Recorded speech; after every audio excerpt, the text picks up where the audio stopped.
The eighth teaching, the infinite spirit. Arjuna. What is the infinite spirit, Krishna? What is its inner self, its action? What is its inner being called? What is its inner divinity? Who is within sacrifice, Krishna? How is he here in the body? And how are men of self-control to know you at the time of death, Lord Krishna? Eternal and supreme is the infinite spirit. Its inner self is called inherent being. Its creative force, known as action, is the source of creatures' existence. Its inner being is perishable existence. Its inner divinity is man's spirit.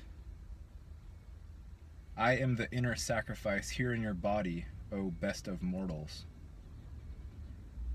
A man who dies remembering me at the time of death enters my being when he is freed from his body.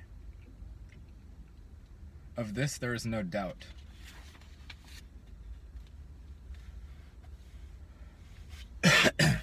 Whatever being he remembers when he abandons the body at death, he enters, Arjuna, always existing in that being. Therefore, at all times remember me and fight, mind and understanding fixed on me. Free from doubt you will come to me, disciplined through practice, his reason never straying, meditating, one reaches the supreme divine spirit of man. One should remember man's spirit as the guide, the primordial poet, smaller than an atom, grantor of all things, in form inconceivable, the color of the sun beyond darkness. At the time of death, with the mind immovable, armed with devotion and strength of discipline, focusing vital breath between the brows, one attains the supreme divine spirit of man.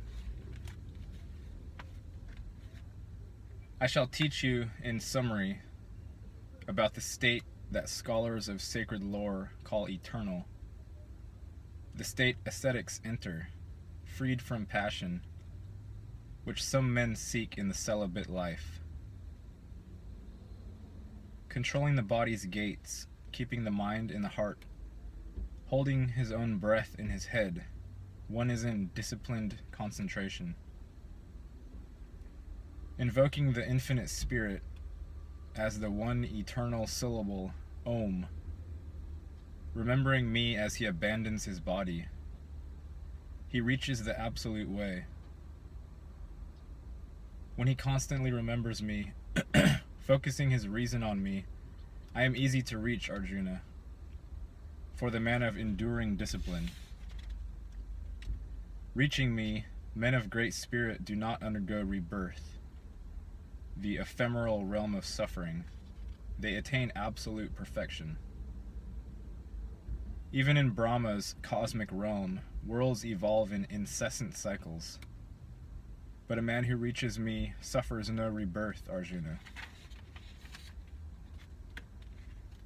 When they know that a day of Brahma stretches over 1,000 eons, and his night ends in 1,000 eons, men understand day and night.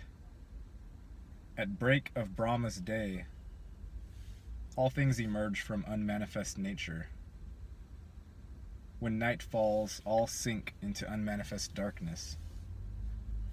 Arjuna, the throng of creatures that comes to exist dissolves unwillingly at nightfall to emerge again at daybreak. Beyond this unmanifest nature is another unmanifest existence, a timeless being that does not perish when all creatures perish. It is called eternal unmanifest nature, what men call the highest way, the goal from which they do not return. This highest realm is mine. It is man's highest spirit, won by singular devotion, Arjuna, in whom creatures rest and the whole universe extends. Arjuna, I tell you precisely, the time when men of discipline who have died suffer rebirth or escape it. Men who know the infinite spirit reach its infinity if they die. In fire, light, day, bright lunar night, the sun's 6-month northward course. In smoke, night, dark lunar night, the sun's 6-month southward course, a man of discipline reaches the moon's light and returns. These bright and dark pathways are deemed constant for the universe. By one, a man escapes rebirth. By the other, he is born again. No man of discipline is deluded when he knows these two paths. Therefore, Arjuna, be armed in all times with discipline. Knowing the fruit of virtue assigned to knowledge of sacred lore, to sacrifices, to penances, and to acts of charity, the man of discipline transcends all this and ascends to the place of pure beginning.